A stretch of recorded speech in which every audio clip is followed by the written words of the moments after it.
Olá! Sejam muito bem-vindos de volta. A gente está aqui no nosso segundo encontro da série IA Agrocast e hoje vamos continuar desenvendando essa conexão incrível entre a fisiologia e a nutrição das plantas. O foco agora é total nos mecanismos metabólicos. A gente vai seguir, passo a passo, a jornada de um nutriente, desde o solo até ele virar de fato parte da planta. Prontos para essa viagem? Ok, vamos lá. Para começar, vamos imaginar que a gente é um único íon de nutriente, lá no solo. A nossa missão? Chegar no coração da planta, onde tudo acontece. Mas olha, o caminho não é nada fácil.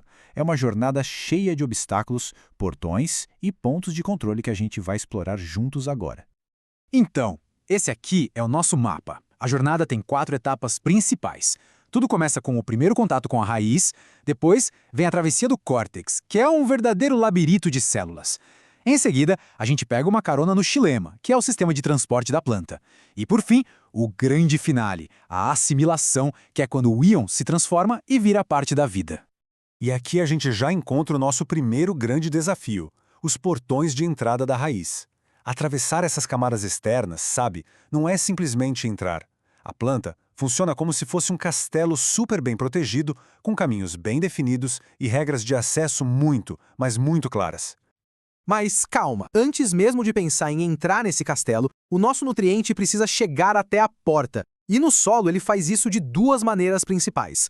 Ou ele pega uma carona na água que a planta está absorvendo, isso a gente chama de fluxo de massa, ou ele se move por conta própria, saindo de uma área de maior concentração para uma de menor, que é o processo de difusão. Beleza, chegou na raiz. Agora o nutriente tem uma escolha a fazer. Ele pode pegar a via apoplástica, que é tipo uma rodovia expressa, passando pelos espaços entre as células. É um caminho super rápido, mas olha, não tem nenhuma fiscalização. A outra opção é a via simplástica, uma rota que passa por dentro das células. É bem mais lenta, claro, mas aqui a planta tem controle total sobre quem entra. E aí, qual caminho seguir? Pois é, acontece que a festa na rodovia apoplástica tem um fim. E o nome desse fim é estria de Caspary. Pensa nela como se fosse uma barreira de alfândega, um posto de controle totalmente impermeável e rigoroso. Ela simplesmente bloqueia a passagem livre e força todo e qualquer nutriente que vinha por ali a entrar em uma célula para ser inspecionado. Acabou a via expressa, ninguém passa batido. E por que essa alfândega é tão fundamental? Porque ela é a garantia de que a planta tem controle absoluto sobre tudo que entra no seu sistema vascular. É a segurança máxima. Nada entra sem um crachá, sem uma permissão. Cada íon, sem exceção, precisa ser ativamente transportado para dentro de uma célula. É assim que a planta garante que só o que é bom para ela vai entrar. Só que essa passagem, esse controle todo tem um custo. Mover nutrientes para dentro da célula, especialmente contra um gradiente de concentração, ou seja, puxando eles para um lugar que já está cheio, exige energia. Muita energia. A planta precisa literalmente pagar um pedágio energético para conseguir absorver o que ela precisa para viver. Isso nos leva a uma pergunta fundamental. Como é que a planta consegue fazer isso? Como ela consegue puxar nutrientes de um solo onde eles estão mais diluídos para dentro das suas células, que já estão abarrotadas deles? É como tentar colocar mais gente num ônibus lotado. De onde vem toda essa força para essa batalha? E a resposta está aqui, num motor molecular sensacional, a bomba de prótons, ou, para os mais chegados, a H+ATPase. Pensa nela como a bateria recarregável da célula.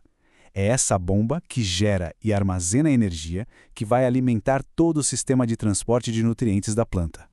Tá, e como essa bateria funciona?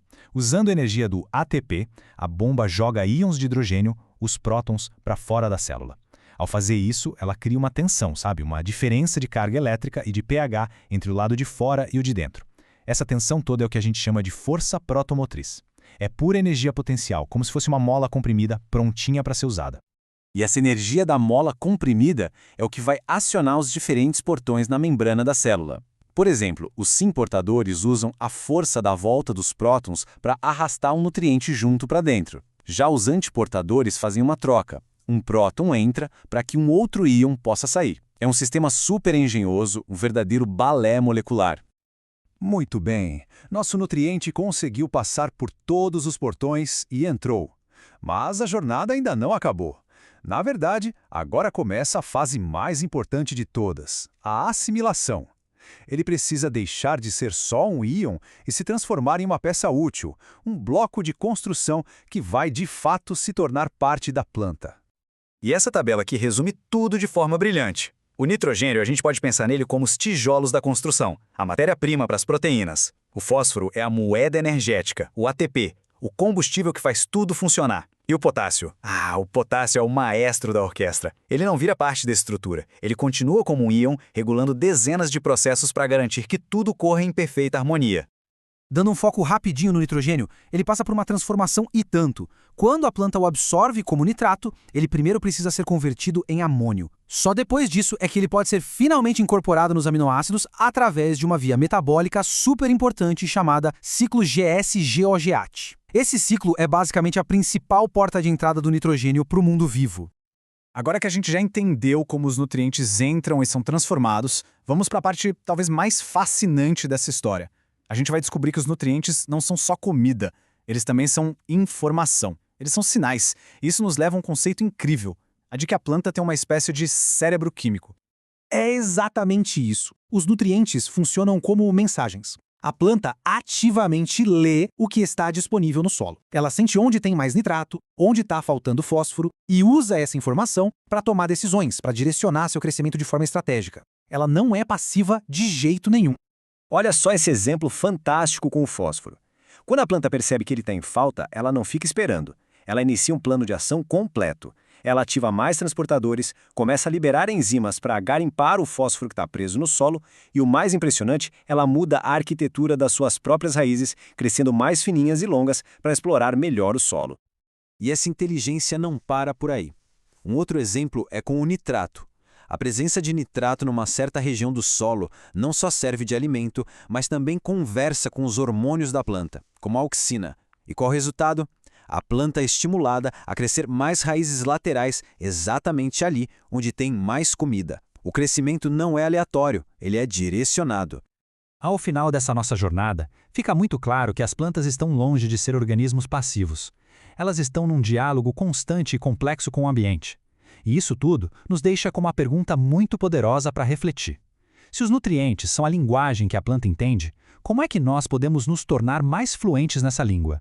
Como podemos usar esse conhecimento para conversar melhor com as nossas culturas, otimizando cada nutriente e cada raiz? A resposta para isso, com certeza, é um passo gigante para uma agricultura muito mais inteligente e sustentável.